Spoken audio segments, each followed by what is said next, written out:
Alright, first day underway. How's it feel, Captain? Feels pretty good. It's always a little nerve-wracking when you go from 0 to 8 knots so quickly. Yeah. But this is great and it's so windy, so this is what we expected. It's about 20 knots. 20 knots through, a little higher than that apparent. Yep, Artemis boatyards in the distance back there. No offense, but we hope we won't be back for a little while. Hi, I'm Karen, and my husband is Tom. Welcome to Life 4.0, where we share the experiences of living aboard Leros, our 44-foot sailboat, while we travel together to new and exciting destinations. We spend about half of each year on board our sailboat, and the rest enjoying land-based living and exploration, with a home base in the northeast of the United States. We hope you enjoy our Life 4.0 as you think about shaping your own. There's only one go at this thing called life. Make the most of it. So we're coming around some small islands here on the outside. There's a fish farm right here, and cliffy kind of island just down below us. We've got 2 reefs in the jib and 2 reefs in the main, just to be cautious. Well, actually, it's probably just about right for what we're doing. And we are going. What's the name of the island we're going to?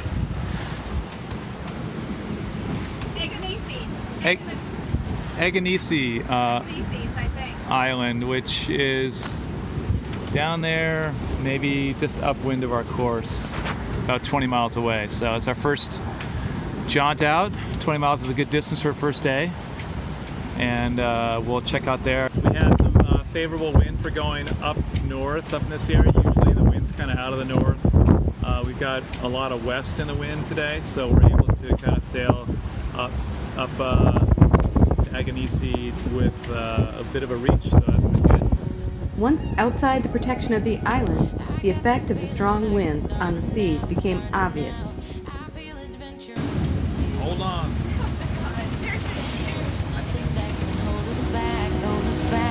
We can do what we want to do, 'cause we got all the time in the world. For better or worse, we should stay together. So let's stay. So it's our first day underway for good from Artemis. We did a couple overnights just outside of the boatyard just to get away from the commercialness of it while our boat was still having projects done, and we're doing projects on it. So first day underway, and one thing we're checking out is, as part of the shakedown, is how the autopilot's doing. We're under autopilot now, and you can see that there's still a little bit of a kind of a shimmy to the wheel, a little bit of play in it right there. You can see it. It's not a sort of smooth turn, but it's a lot better than it was last year. And what I did is I moved the rudder reference sensor, the sensor that reads the position of the rudder for the autopilot to take in, from that wheel over to this wheel. And the reason for that is because this wheel is where the autopilot drive unit is pushing the rudder.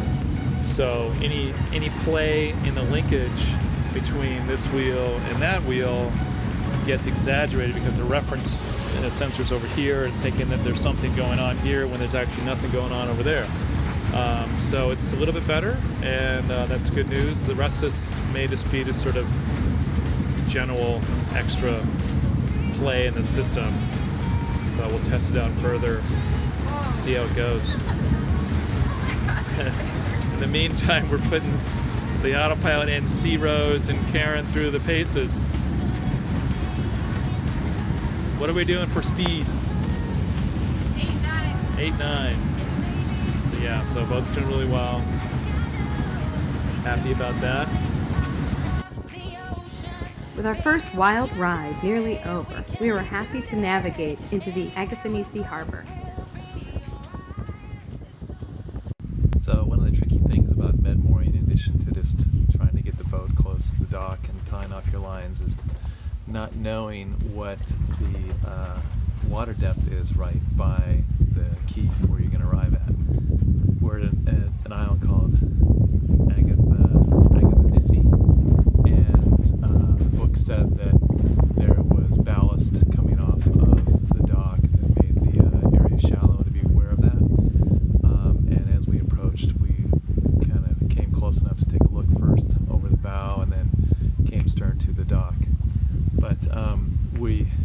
to the dock without touching the rudders to the bottom, so that was good.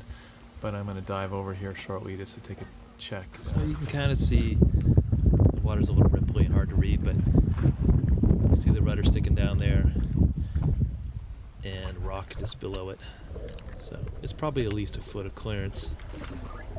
We had like 0.6 meters under the keel as far as a depth sounder, but that further up forward and doesn't measure the depth right at the stern, so can't rely upon that when you come stern to the dock.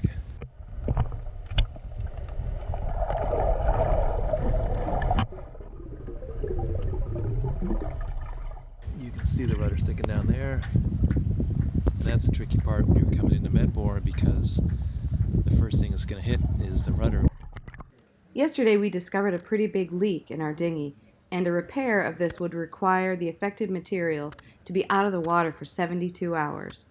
24 hours of drying time before the repair is even done, and then 48 hours to cure afterward. We were happy to have this open dock to tie to, as it will make the repair work easier and it'll allow us to get on and off the boat as we want. We're in the harbor of Agathonisi and doing a little night walk along this beautiful road they cut into the sort of hillside that all it does is goes over to a little beach right behind us. So put a lot of work into it, but they got some nice park benches along here. Solar lit lamps, yeah. And we had a nice little dinner in one of the tavernas right there. George's taverna, and we met George. There's our boat, and there's another Jeannot. We were looking at it closer and closer, and we realized it says Jeannot Sunkiss. 47-foot Jeannot Sunkiss. It's the exact same model as our old boat, Thalia. And we met the owner of that because he sat right next to us at the restaurant. It's all very small. But a nice protected area here. Apparently it gets a little bit gusty, but right now it's very calm. They have a nice long ferry dock there. We saw the ferry come in earlier today while we were approaching the harbor. And yeah, we're looking forward to exploring around here for the next couple days. Yeah. We just called our youngest child, so it was nice to catch up with her. She's doing good. So, yeah. Yep. Beautiful little harbor here, very quiet and peaceful. We'll be here for a couple days while we do some exploring, also repairs. We've got to repair the dinghy, and it's a good excuse to enjoy this little peaceful little island. And relax. Yes. Had a lot of days, probably 5 full days of work to just get the boat in great shape. You know, everything's stored and back out, all the sails up. And it was just a week ago that we landed in Greece in Kos. Yeah. So we've made a lot of progress in 1 week. Yeah. I woke up this morning to a Greek Navy ship on the dock here with his big gun pointed right at our bow. Tom is mid-repair, and where you see the bag of pebbles, that's the length of area needing to be addressed. The rubber material had pulled away from the metal hull. We're not entirely sure why. I'm hoping it wasn't my vigorous cleaning of a couple days ago. Anyway, after thoroughly drying out, the process of repairing starts with roughing up the areas that will be patched so that the adhesive sticks well to the material. Then a form of contact cement is used on both the area to receive the patch and the patch itself. After the prescribed amount of time, the patch is then put into place and weighted down to ensure a uniform adherence between the two sides. This then sits for a curing period. I believe we left the weights on for about 24 hours and then removed the bags of pebbles and exposed the area to the air for at least another 24 hours of drying and curing.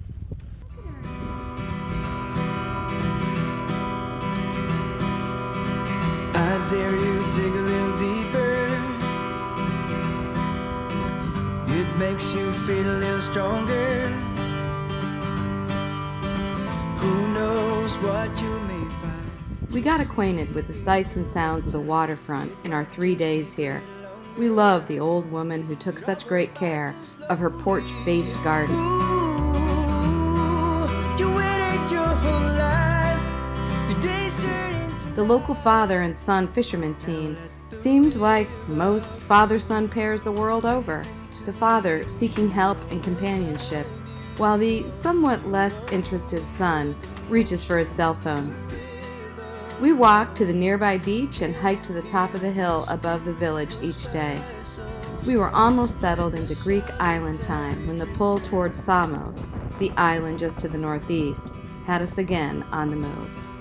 That's Samos ahead of us. It has a peak on the sort of eastern side and line area, another peak on the north or west side, which is 5,000 feet high on that side. So very mountainous island. Apparently a lot of pine forests. We're going to try to check that out in a couple days. So we have this Greek Navy ship pulling off the dock. They just gave us their backing down whistles. They have their navigation lights on. There's a bunch of people on shore that help them toss off their lines. And they're backing down. So yeah, they were on shore with us for probably 24 hours. They came in late last night. We woke up this morning and they were right on the dock pointing at us. And now they're backing down. So pretty cool. Big, huge ship. All right, Captain. Yes. How'd it go? Agathonisi is in our rear view mirror. I think it went pretty good. Yeah, we got off the dock easily even though we had a side breeze. So, feeling pretty good. And what did you think of Agathonisi? Oh, I loved it. It's really cute. So, all the towns, all the roads just go up to houses. There is really no other development other than this one here and a fish farm on the other side. So yeah, very darling. Cute little waterfront, nice restaurants.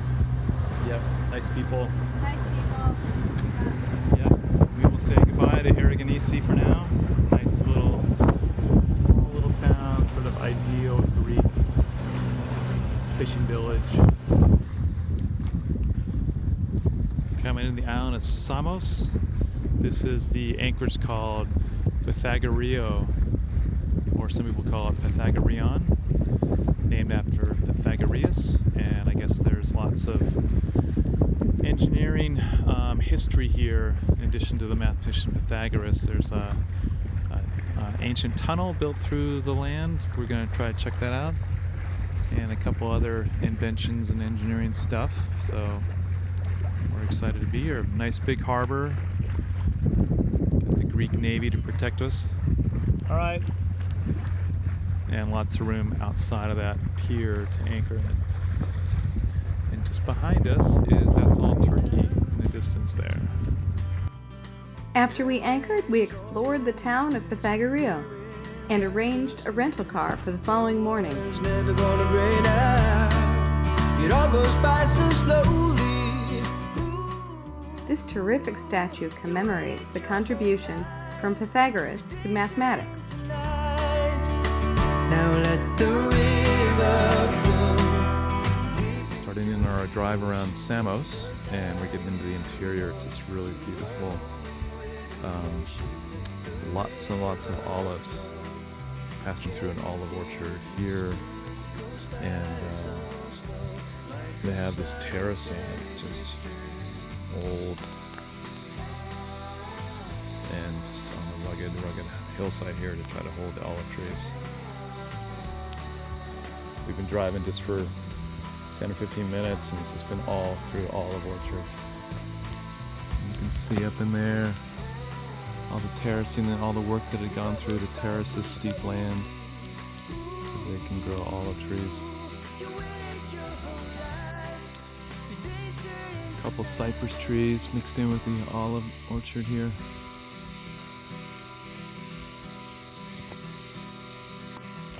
And our trusty rental car, the ubiquitous Hyundai i10. On the island of Samos, we're on the sort of southern part, looking out over the water. That's the island of Forney, or Fornoy, and in the distance is the island of Icaria. This is a little island, I don't know the name, it starts with a P. Yeah. This is the town of Pyrgos. Supposedly they have like a famous honey that they make here. Didn't really see any shops open on a Sunday, but we'll find, I'm sure, someplace to buy it at a store on the island somewhere. And just around the corner, we found the honey. complete with bee boxes in the olive groves.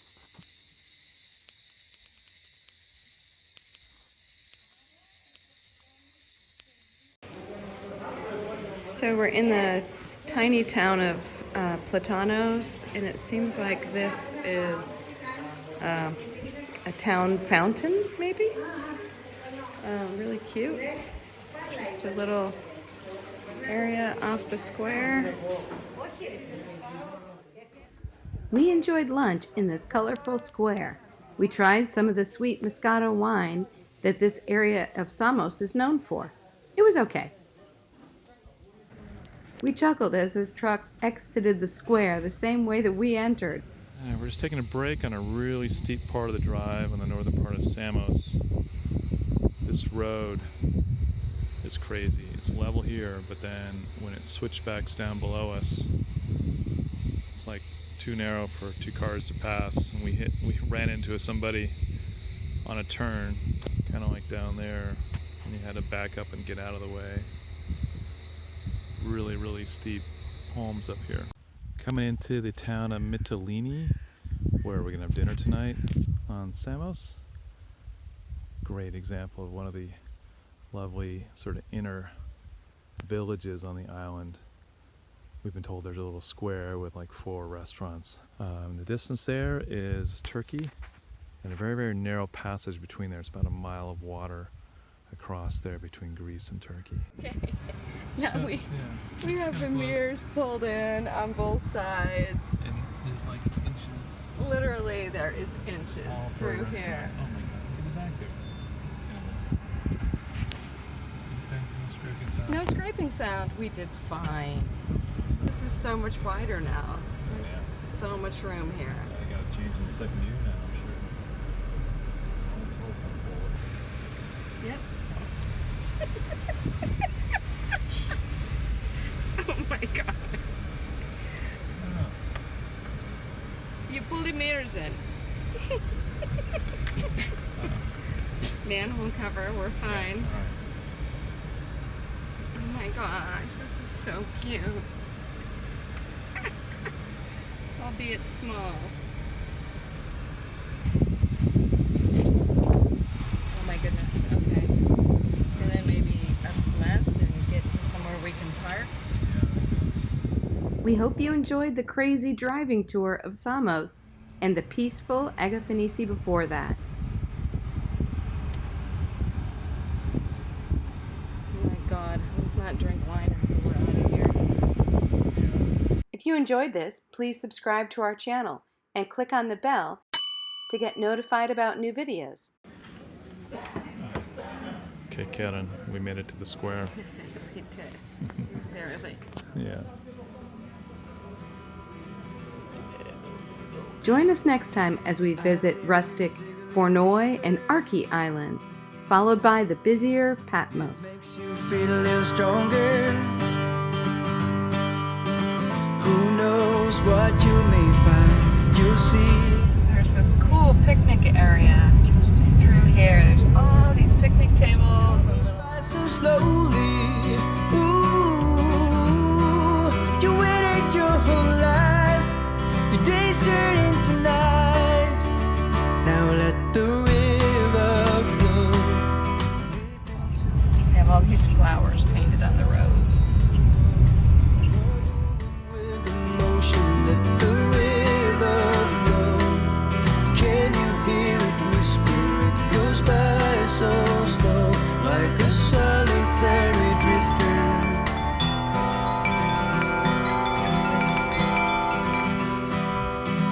How dare you run a little faster?